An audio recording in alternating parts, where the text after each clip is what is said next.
Quando falamos de Eça de Queiroz, falamos habitualmente dos Maias, ou da Cidade e as Serras, porque são as obras que estão no Plano Nacional de Leitura, embora eu tenha certas dúvidas de que haja assim tanta gente que as lê enquanto leitura obrigatória. Eu recomendo-as, são obras fantásticas, geniais, e eu posso dizer que só as soube apreciar em adulto. Okay? Mas não é sobre isso que eu vim aqui falar. Vim falar de uma outra obra de Eça de Queiroz, que se chama, é um conjunto de textos, que são As Cartas de Paris. E porquê é que eu trago As Cartas de Paris? Trago por causa de uma pequena passagem que encontrei aqui e que de algum modo nos pode fazer refletir sobre a política atual. E vou passar a ler. É assim. Os conservadores, para se conservarem a si mesmos, terão de ceder, e de concessão em concessão, como um sapo aos saltinhos sucessivos, irão cair na goela escarlate da serpente socialista. Todas as medidas destes últimos 2 anos, depuramento do funcionalismo, expulsão dos jesuítas e volta dos comunistas, têm sido exigências da extrema-esquerda. E outras reclamações virão, todas necessariamente satisfeitas, e cada uma tirando um cabelo à sanção e uma parcela da sua força à República.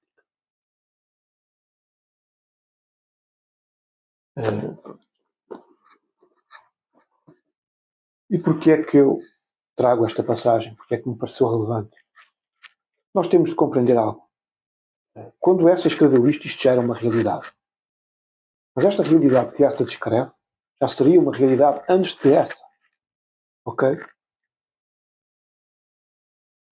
O facto do ambiente mudar tecnologicamente, termos mais bem-estar e uma qualidade de vida que materialmente parece superior, não invalida que os comportamentos humanos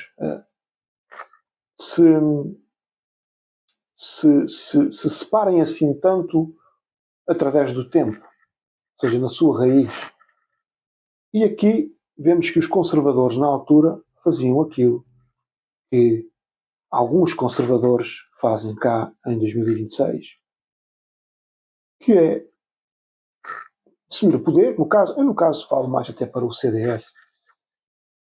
Embora seja centrista, existe uma ala conservadora dentro do partido, uma ala considerável, e no PSD também existem alguns conservadores, embora cada vez menos. Enfim, o que acontece é, estes partidos, ou estas políticas que os conservadores ainda ontem colocaram em prática, são políticas de esquerda. O que acontece é,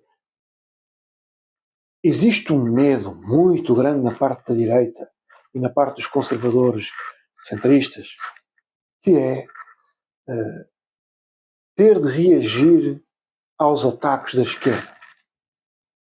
E atualmente nós vemos que a única coisa que incomoda a dita direita é ser chamado fascista. Não. Tudo menos ser chamado fascista. Até apoiar para a presidência um socialista que é pró-aborto e pró-eutanásia. Até isso. E nós vemos os ditos democratas cristãos apoiarem alguém que tem estas características.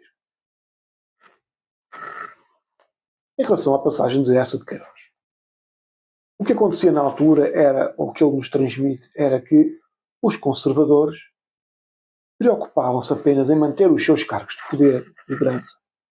E para isso fariam o que fosse necessário. O que fosse necessário, lá está, para agradar à extrema-esquerda. Se a esquerda dizia expulsem os jacobinos, expulsem os jesuítas, isto foi engraçado, se a esquerda dizia expulsem os jesuítas, eles expulsavam os jesuítas. Se eles disseram que regressem os comunistas, regressaram os comunistas, eles faziam tudo o que a esquerda dizia para fazer, porque a única coisa que queriam conservar era o poder, era o estatuto, eram os seus interesses pessoais. E é isso que eu vejo acontecer atualmente. Se a União Europeia diz, bem, as garrafas de água têm que ter tampinhas coladas, tudo bem, siga.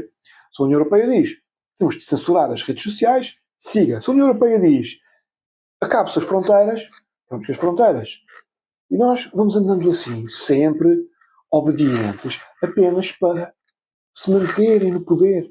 Essa ilusão. Mas vocês não são poderosos, vocês não são os líderes que imaginam ser. Vocês são subalternos. Vocês são subalternos, bem-sucedidos, é verdade, obedecem bem ao vosso chefe, aos vossos donos, mas é só isso. E não vão ficar para a história. Ou se ficarem, é talvez como uma nota de rodapé. E não vão ficar exatamente porque ficam os audazes, aqueles que têm coragem, aqueles que tomam medidas que possam desagradar, mas que as defendem, que as justificam. E eu não acredito que isto que tem acontecido recentemente, principalmente com esta ideia de vermos o Estado a dar mais um passo na substituição do papel da família passando a responsabilidade das crianças para o Estado. Agora, o Estado decide o que é que os teus filhos podem ver na internet. Então, o Estado diz que tens que ter uma chave móvel digital para isto, para a internet, para as redes sociais. Isso é completamente bizarro. E vermos democratas cristãos alimentarem esta máquina que se sobrepõe às famílias é algo que me deixa realmente perturbado. O PSD é um partido social-democrata. Na verdade, não se pode esperar muito mais daquilo. Mas o CDS, eu confesso que esperava mais. Esperava uma posição muito mais firme contra estas matérias, que as recusassem, ponto final. Parece que não. Abstém-se. Abstém-se, tá? O que é que isto nos faz refletir? É que a esquerda, para ver implementadas as suas medidas, nem sequer precisa de governar. Basta fazer barulho e fazer pressão. Basta chamar fascista. Eles vão, não, fascista é que não, pá. Tudo menos ser chamado fascista. Isso é que não. Aborto, tudo bem, tomem o aborto. Tomem lá a eutanásia, tomem. Pá, mas não me chamem fascista, por favor. Isso, aí não, aí passamos um limite. E é este, o conservadorismo que nós temos é este. Enfim, ficamos assim a saber que não é de agora que a esquerda governa sem governar. É algo que tem séculos. Na altura que essa descreveu esta realidade, isto já devia ser uma realidade muito anterior, seria, claramente, e as coisas continuam e daqui a 10 anos vão continuar e assim será porque como somos. Obrigado, subscrevam o canal, metam um gosto, comentem aquelas coisas todas e até um dia.